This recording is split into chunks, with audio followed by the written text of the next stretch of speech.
Even the best of relationships can become complacent. In today's episode, we're going to talk about becoming the designer of your relationship through creating very intentional and meaningful rituals. Up next on Master Your Marriage.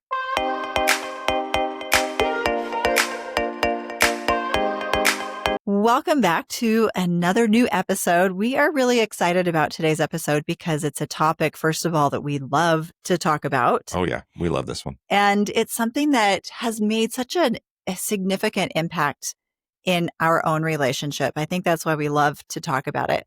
It's made us better friends. It's made us better lovers. Mhm. It's created more unity, more joy. And it's something that we've become really intentional about over the last probably 8 years, and something that it's paid a lot of dividends for us in our relationship. It's a really popular topic here on the podcast. We do touch on it from time to time, and we often get asked to speak about this topic quite a bit. Well, pray tell. What topic is this? We're going to talk about rituals of connection. Oh, yeah. So you want to start us out? Yeah. So rituals of connection. Rituals are kind of like habits, but instead of habits that you might think of, like maybe for taking care of your health, drinking water, brushing your teeth, think of rituals as habits that strengthen and protect your connection in your relationship. That's good. All right. So having that as our framework, let's ask you guys a question. Okay. Are you ready for the question? Yes. Okay. Is growing apart something that is just inevitable? It's going to happen in your relationship. Is it something that just mysteriously happens to some couples and then not to other couples? Or is there a reason for why couples drift apart? And perhaps maybe a better question is there something we can do to prevent this from happening in our relationship? So let's answer that with a story. Okay. I'm going to tell you guys a story. So after a decade of being married, Elena realized that her love for Marcus was really no longer making up for the resentment that she felt growing in their relationship on her part. Ooh. When they got married, Marcus fell in love with Elena's fierce work ethic, her independence, and Elena was attracted to Marcus's dependability, his character, his gentle heart. But in recent years, Elena caught herself doing a lot of measuring their relationship against other people's relationships. And she noticed that she was easily getting annoyed and critical of just little things, you know. It was getting harder to give Marcus the benefit of the doubt. She rolled her eyes at everything, the coffee mug that he left on the kitchen counter, I've done that. Jacket that he draped over the chair that bugged her. And their evenings just seemed to dissolve into separate orbits. Ooh, okay. One day, Elena summed it all up and she said, Marcus pours everything into work and he comes home empty. There's nothing left for me. There's nothing left for the kids, not even the house or the dog. And as you listen to this story, you might relate a little bit. And the truth is, just because you fell in love with someone does not mean that you're going to stay in love. Love stays alive because you prioritize it and nurture it. So what was missing from Elena and Marcus's relationship? Well, they were emotionally adrift because they are lacking what Dr. John Gottman refers to as a sense of shared meaning. And I think, to be totally honest, we're going to talk about our own experience, but I think we've probably all found ourselves in this place at least once in our relationship, if not more than once. Yeah, it's a motivator when you do. And for us, we certainly have. If you're feeling that emotional drift right now, you're not alone. We've been there, you know, especially when Robert and I were young, when we had young kids. That was a tough time. Oh my gosh. It was a tough time. So can I tell a story about us? Yeah, about us? Yes. I mean, that's what the podcast is about. We share our stories. Yes. This is probably not the most flattering story, maybe. Oh, good. Usually I'm the one telling unflattering stories. That's right. So this was us. So there was a time in our relationship, I was busy in my career, building clinics and just super busy. And this was in Southern California. I was working 50, 60-hour weeks. And, you know, occasionally I would have meetings, 10 o'clock, 11 o'clock at night. I just wouldn't come home. And Charlotte was also working and also managing the CEO of the household, right? So she had the kids' schedules and their sports and everything else. And we were not prioritizing our relationship. We rarely had date nights, if at all. And much like Elena and Marcos, we would just sort of collapse That is, if she was even awake when I came home. And at that time, I also decided, because, we're starting to become separate. Mm-hmm. I decided a really good idea. Let's just add more to my plate. And I wanted to get my pilot's license. It had always sort of been a goal for me, but this also started to take time out of the weekends, which was a time when I was home. And I can say Charlotte wasn't happy. She didn't really want me to do it, but I decided that I was going to do it anyway, if that gives you a little peek into how well we were communicating And aligned. and aligned in our relationship. And so that means we weren't. And we were quite literally, to use a pun, we were flying in opposite directions. Mm-hmm. Yeah, that was a tough time. I was mad. First of all, there was the cost of getting the pilot's license, the time that was going to be involved, the safety factors, which scared me a little bit. And I was like, no, I just don't think this is good for us right now. And Robert was like, I'm going to do it anyway. I've already decided this is what I'm going to do. Yeah. So I did definitely this was a time that we were probably the least aligned in our relationship in the 34 years that we've been married. Yeah. So again, I'll ask that question. Did this emotional drift that we experienced, did it happen by chance, or was it by a series of choices that we made? And one of the things that I do want to kind of talk about a little bit is this idea that couples often have when they're in a drift, where they think that, oh, this is just a natural part of growing apart. We're just two different people and we've just grown apart. Yeah. Especially in the story that I just shared. There were some conscious decisions on my part that Mhm. that built space between us. Oh, for sure. I think there always is. Yeah. But oftentimes I think there's an opportunity to look at that and take ownership over those choices that we were making. But there's also sort of a temptation to say, no, it wasn't me. It was you. Or it was just the fact that we're just very different now. We've just grown apart and we've just become two very different people. Yeah. And to That that, doesn't work for me. I would challenge, because you've always been different people. Absolutely. Robert and I have always been different people. Your problems are not your differences. We're all different. We don't need sameness in order to be happy in our relationships. In fact, we're never going to marry ourselves. We're never going to be with someone who's exactly like us. From the very beginning of our relationship, ours and yours, we're two very unique and different people. It's like that Jerry Seinfeld episode when he dated somebody who was exactly like him, and at the end of the date, he just couldn't stand her. Yeah. It's like, holy cow, I can't take this anymore. Yeah. And the truth is that most people tend to partner with a person who is wildly different and weirdly different from themselves. Each person brings almost like a unique cultural experience to the partnership. And John Gottman talks about this, and he says that every relationship is actually a cross-cultural experience. So our differences are good. We're always going to be different. And I think that we found in the couples that we coach, and even as you look around, that you tend to, maybe marry or look after those strengths in your partner that you may not have. And it kind of creates this balance. There's actually a little bit of science basis for this. There was a Swiss researcher, and let's see if I can get his name right. It's Klaus Wiedeking. He did this study called the sweaty t-shirt study, which you may have heard. So what he did was he had women smell men's t-shirts that they had sweated and worked out in, and pick the one that they thought smelled the best, or maybe at least was the least offensive to them.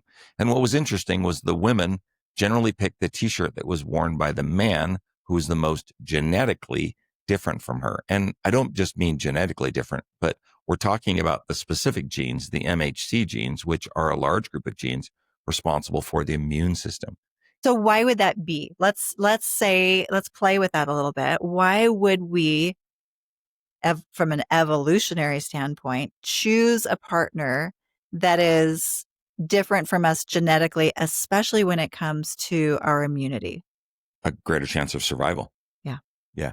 We then just, if we look at this from this genetic experiment, our offspring would have a better chance of survival. Interesting. Yeah. Interesting. Yeah. So really cool study. So being different isn't a problem. The problem is It's awesome.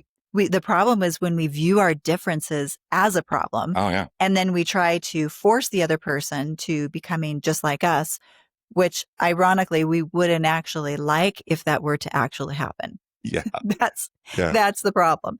So now the better question that maybe we should be asking is, how do we create purposeful, meaningful, shared experiences while also being able to still appreciate and respect our differences?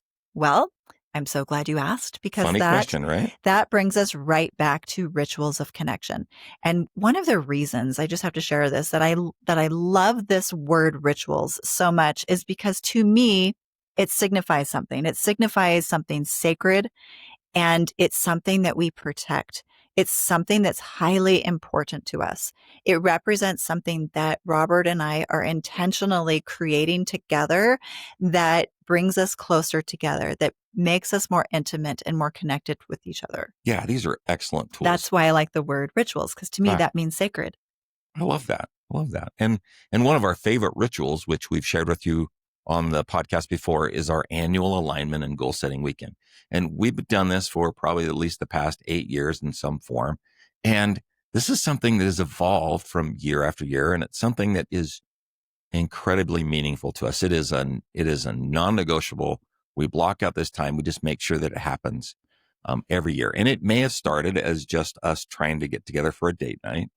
Well, so actually, for our new listeners, I know we've talked about this. So if you've listened to us for a long time, you've heard us talk about it before. But I think for our new listeners, it would be worth just sharing how we organize it, how we do it, because you're right, it did evolve. At first, we had smaller, younger children that we couldn't really leave for an entire weekend. Yeah, And so it absolutely. started with like a day date. I don't even think it was that complex at first because, again, this has evolved. I think at first we started talking about it like, oh, let's just plan what's coming up this next year. Yeah, bring your calendars to a day date. Because it was at the beginning of the year we used to do it. And so it was a perfect time for us to reflect on the last year and then move forward. So that we would start setting goals. We'd start bringing our calendars. And then we started really getting excited because we would set some items up for specific intentional rituals and goals for us to do throughout the year. And then the next year we would look back and we're like, that went really, really well. Yeah. That went really well. Like maybe we should do that again.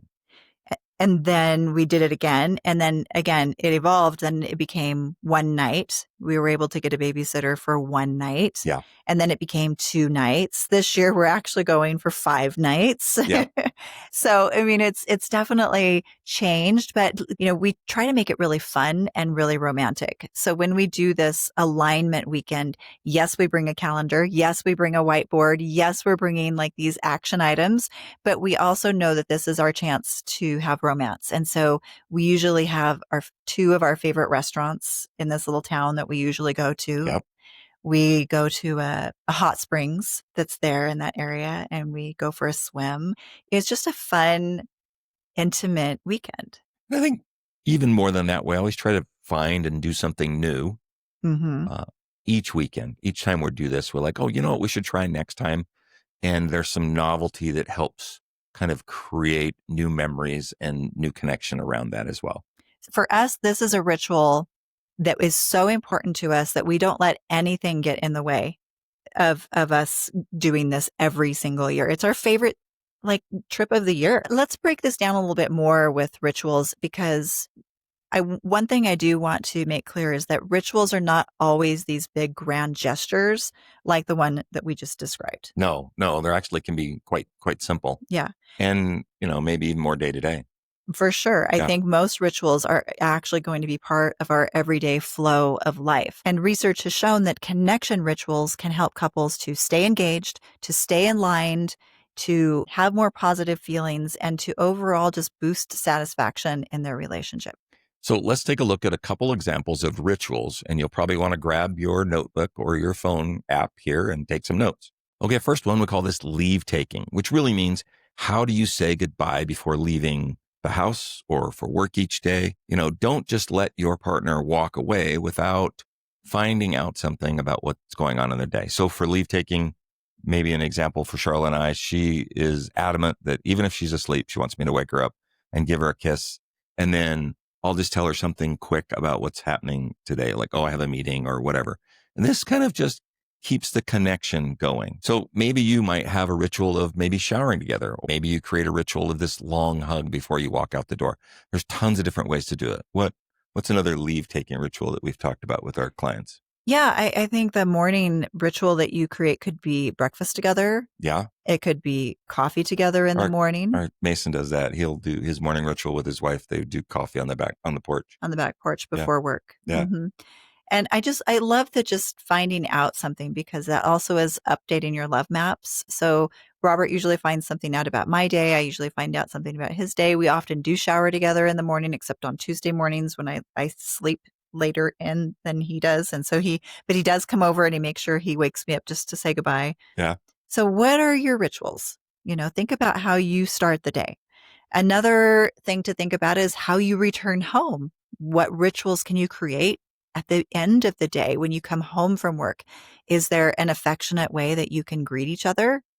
Maybe Absolutely. again with a long hug or a long kiss. My favorite thing that Robert does and does very regularly, it's a ritual, is he'll come.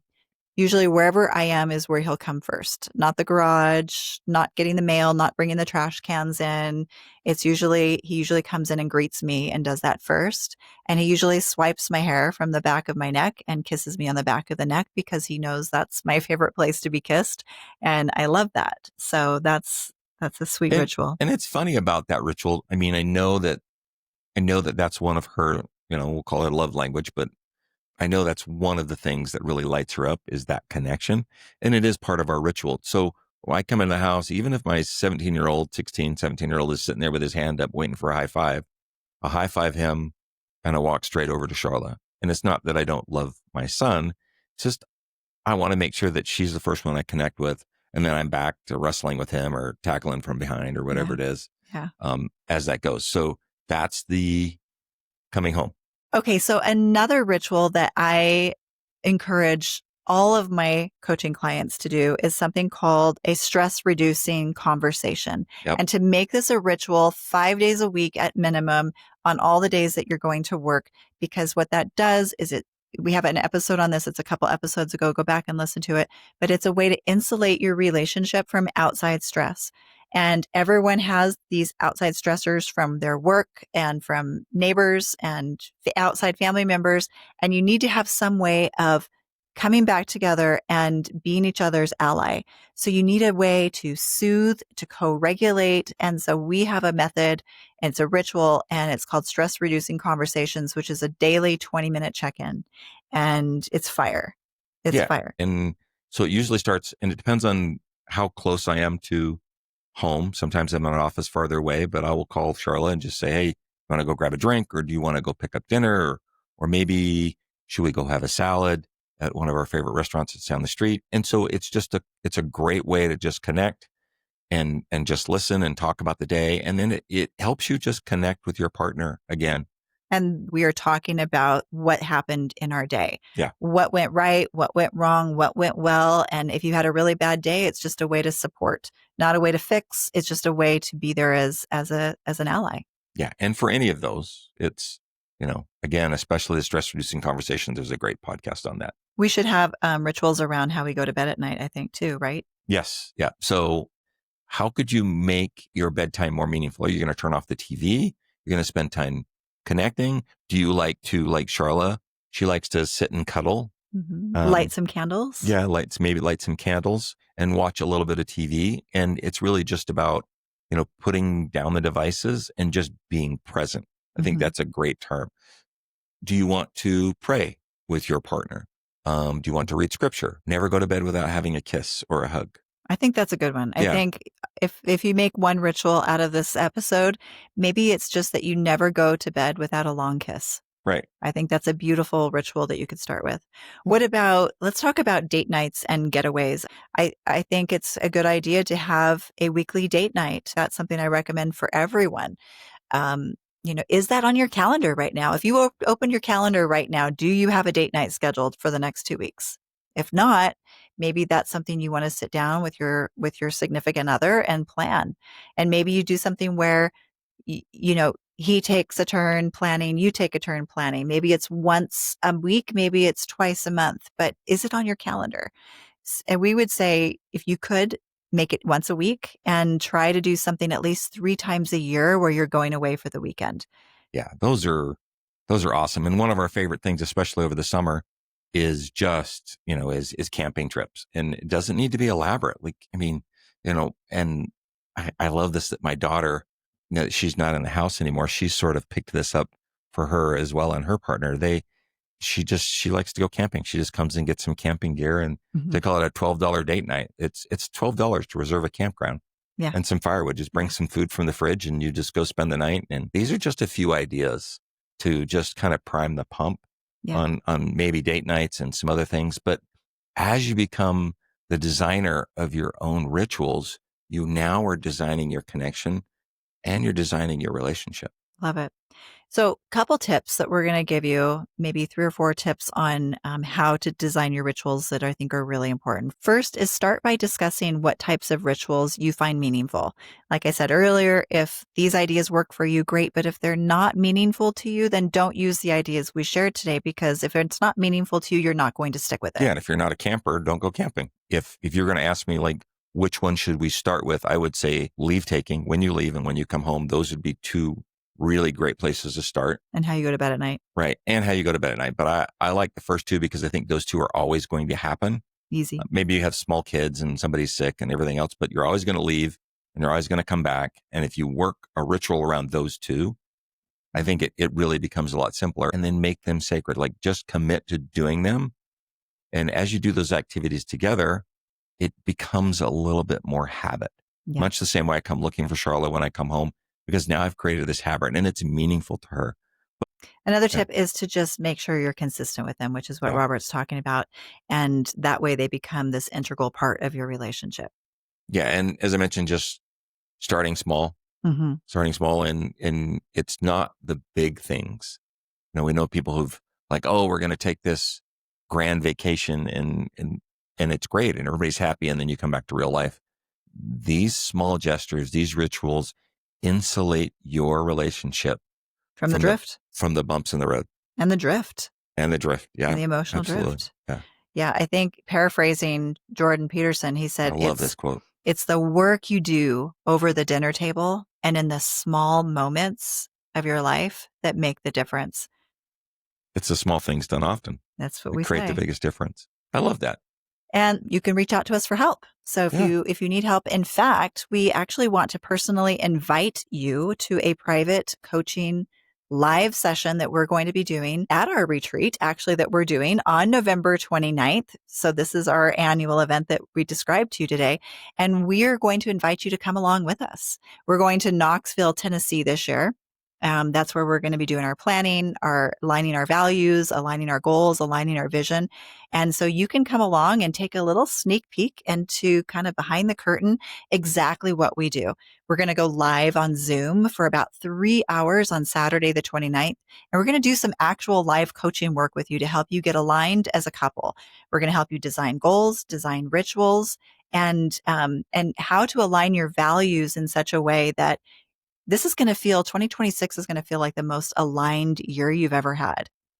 The cost is very affordable, only a fraction of what I would charge for a normal session. And that makes it a really great way to experience the coaching that we do.